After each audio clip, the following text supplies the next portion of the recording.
Jai Hind, my dear students. Welcome to this lecture of refrigeration and air conditioning, which is our third lecture in the series of RAC. So, in the last lecture, we discussed about the different principles and components of vapor refrigeration system and also the air conditioning system, in which we talked about the domestic refrigerator, how it works, the working principle of domestic refrigerator and domestic air conditioning. So, today we are going to talk about the thermal comfort conditioning, which are basic requirement in case of air conditioning.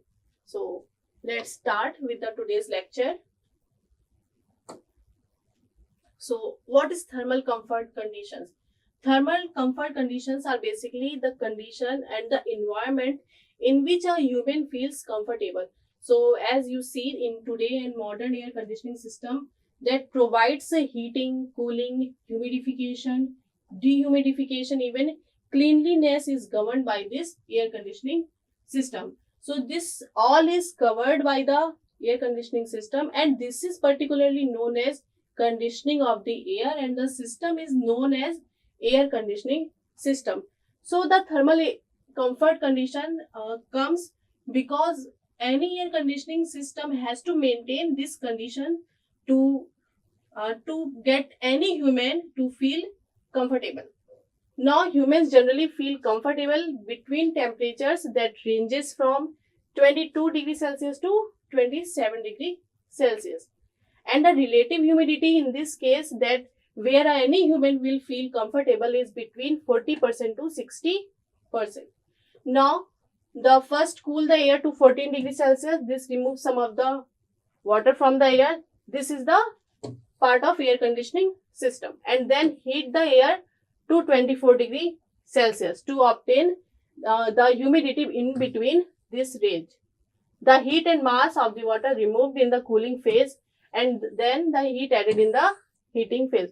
So this is the working of the air refrigeration system, air conditioning system, when we have to obtain the temperature between 22 degrees Celsius and the relative humidity that must be between 40% to 60%. So as any human body, if we talk about, then the rate of heat generation by human body depends on the level of the activity whatever he is performing.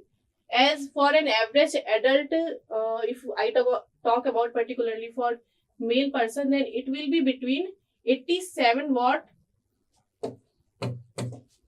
to 400 watt, something around this. It depends on whatever activity he is performing. Like if he is sleeping, then it will be at its low level, and if he is doing some kind of exercise, then it will be around 400, and it will go up to 450 440 watt.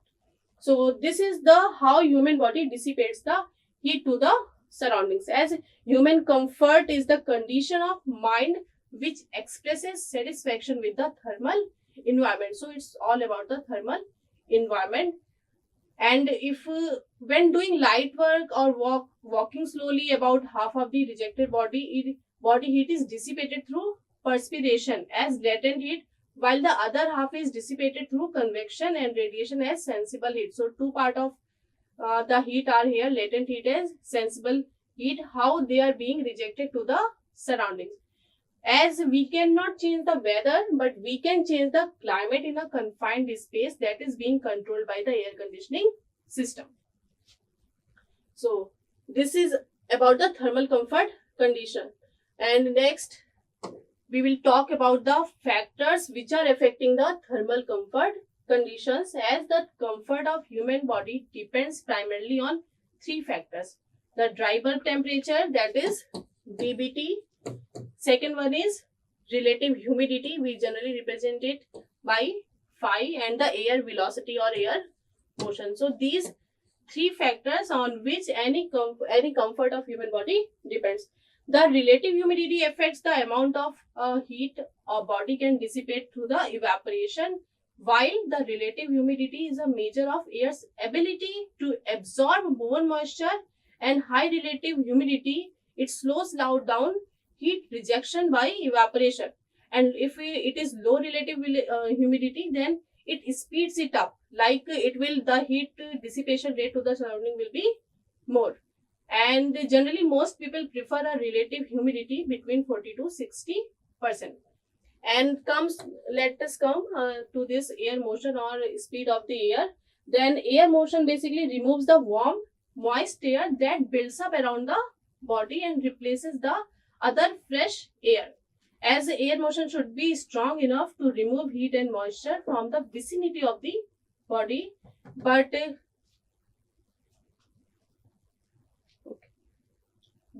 that is gentle enough to be unnoticed. So in an environment at 10 degrees Celsius with a 48 km per hour winds, if it feels then as cold as an environment at minus 7 degrees Celsius with 3 km per hour winds. As a result of the human body, chilling effect of the air motion will be produced, and that is generally known as wind chill factor.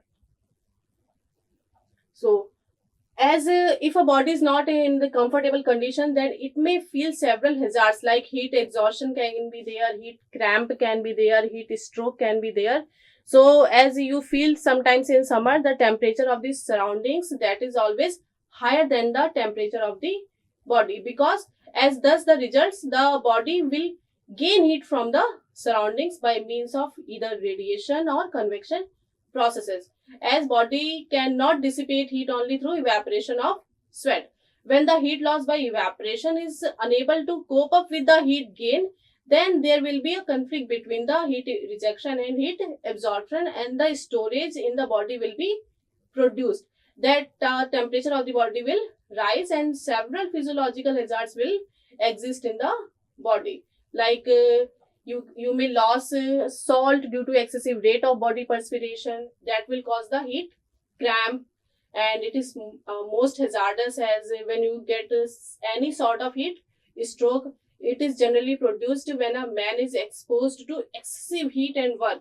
The body temperature then rise rapidly to up to 40.5 degrees Celsius or maybe either higher. So at such elevated temperature, sweating ceases and the man may enter even a coma situation with death imminent.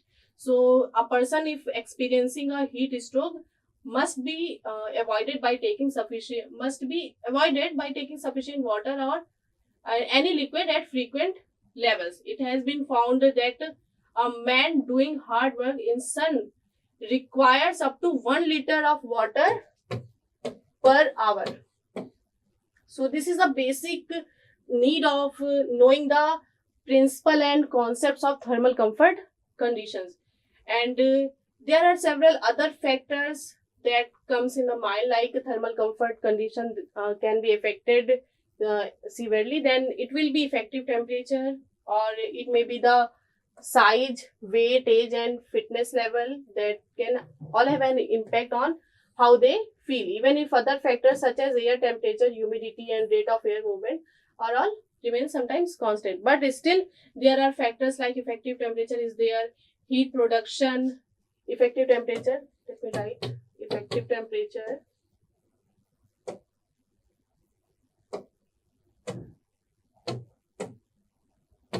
this is effective temperature. And other factor may be like heat production and regulation in the human body. Heat production ho gaya, heat production is there. Heat and moisture loss from the human body, moisture content of the air may be there, quality and quantity of air is also there, quality and quantity of the air. And then air motion is there, hot and cold surfaces may affect the comfort conditions, even air stratification is also taken into consideration for the calculation of thermal comfort condition. Now let's talk about the effective temperature. So effective temperature is the effective temperature, ET, it is denoted by ET, is the temperature of an environment with 50% relative humidity in which a person experiences the same amount of losses as in the situation under analysis. So basically it is the degree of warmth or cold that is being felt by any human body, that depends mainly on the three factors. Generally they are dBT, air velocity and relative motion of the air. So as effective temperature is it can be said as index, that is being represented here as ET, and defines the conditions of dBT, phi and velocity of air. So it is defined as that index which correlates the combined effects of air temperature, relative humidity and air velocity on any human body. So it is applicable to reasonably like still air when it is around blowing around 5 to 8 meter per minute. That must be around any human body, and even when the occupants must be seated at rest or doing light work. So the practical application of the effective temperature basically generally presented by a comfort chart. So where comfort chart, this is we will study in more depth in psychrometry chapter. So I'm just giving a very basic overview of effective chart here. So in this basically this is omega, specific humidity. Here we find relative humidity. This is dry bulb temperature. So by this we can see where our comfort conditions lies. All right. And generally this chart is the basically research of result of most research that have been made on different kinds of people subjected to wide range of environmental changes, like there must be change in temperature, relative humidity and other motion of air. So these are the basic parameters in calculating effective temperature.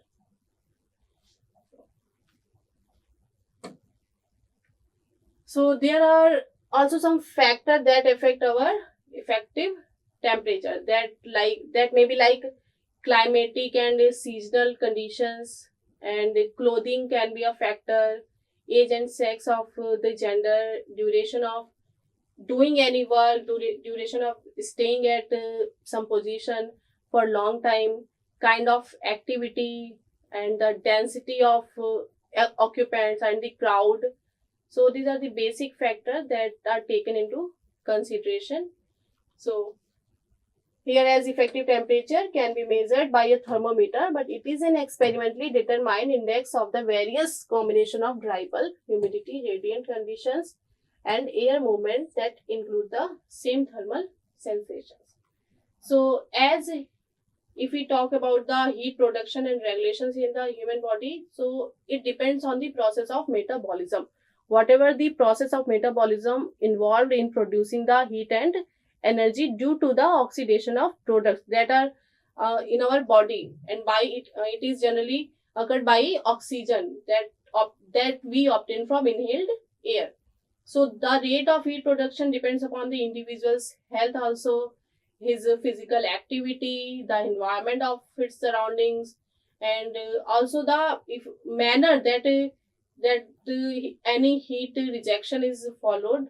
Then it may be like controlled by automatic regulation system of human body. So when the process of radiation and convection of both fails to produce necessary loss of heat, the sweat basically glands more active and more moisture is deposited on the skin that carries a heat away in form of evaporation. So this is the main phenomena behind heat regulation by human body. Quality and quantity of air, basically it depends on all the environment, and it should also be free from any dust, odor, in order to obtain conditions that must be comfortable around any human body. So this is the basic about how we obtain thermal comfort conditions by any air conditioning system. So this is all about for today's lecture. Thank you for watching.